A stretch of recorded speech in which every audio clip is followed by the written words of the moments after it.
মহামায়া সনাতনী শক্তিরূপা গুণময়ী, তিনি এক তবু প্রকাশ বিভিন্ন। মহালয়া মানে হচ্ছে যে দেবীকে আমন্ত্রণ করা। আর মহালয়ার দিন আগে একটা প্রথা ছিল যে সেটা চক্ষুদানটা, অর্থাৎ চক্ষুদান করার অর্থই হচ্ছে যে আমাদের কাজ শেষ, মানে চক্ষুদান হওয়া মানে প্রতিমার কাজ শেষ এক কথায়।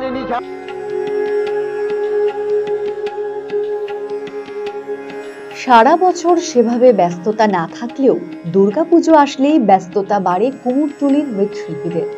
কাঠামো তৈরি, তাতে খড় ও মাটির প্রলেপ দিয়ে গড়ে তোলা, এতদিন সে কাজেই ব্যস্ত ছিলেন মৃৎশিল্পীরা।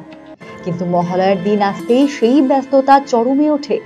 দেবী পক্ষ যে শুরু হয়ে গেছে, আর এমন দিনেই দেবীর চক্ষুদানের প্রথা যে চলে আসছে সেই বাপ ঠাকুরদার আমল থেকে।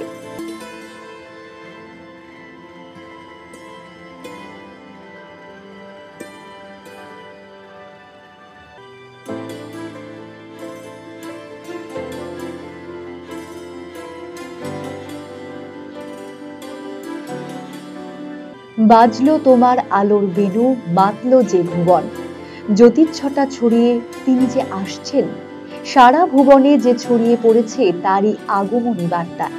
হাতে যে আর সময় নেই, তাই প্রথা মেনে মৃৎশিল্পীরাও মায়ের মৃন্ময়ী মূর্তি গড়ে শুরু করেছেন সেই মূর্তিতে চোখ দানের কাজ।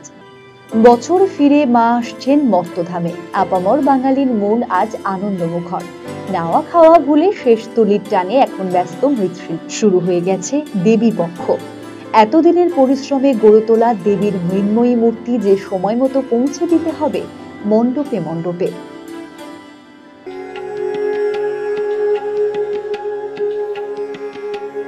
আর মহালয়ার দিন আগে একটা প্রথা ছিল যে সেটা চক্ষুদানটা, অর্থাৎ চক্ষুদান করার অর্থই হচ্ছে যে আমাদের কাজ শেষ, মানে চক্ষুদান হওয়া মানে প্রতিমার কাজ শেষ এক কথায়। তো সেই জন্য এই চক্ষুদানটা মহালয়ার দিনই কিন্তু হ্যাঁ আগাগোড়াই মহালয়ার দিনই করতে হতো। বোধনেও শেষ একটা অপশন থাকে যে বোধনের দিনই শেষ হয়, কিন্তু আসলে মহালয়ার দিনই কিন্তু চক্ষু দেওয়া শেষ হয়, অর্থাৎ মায়ের কাজ শেষ। সেই হিসেবে আপনারা এখনো তো সেই রেওয়াজ এখনো আছে, অনেকের মধ্যেই আছে, এবং আমরা এখনো সেটাই অনুসরণ করে চলছি। আগামী দিনেও এইটাই অনুসরণ করে চলবে, এটাই আমাদের ধারণা। RCTV সংবাদ, রায়গঞ্জ।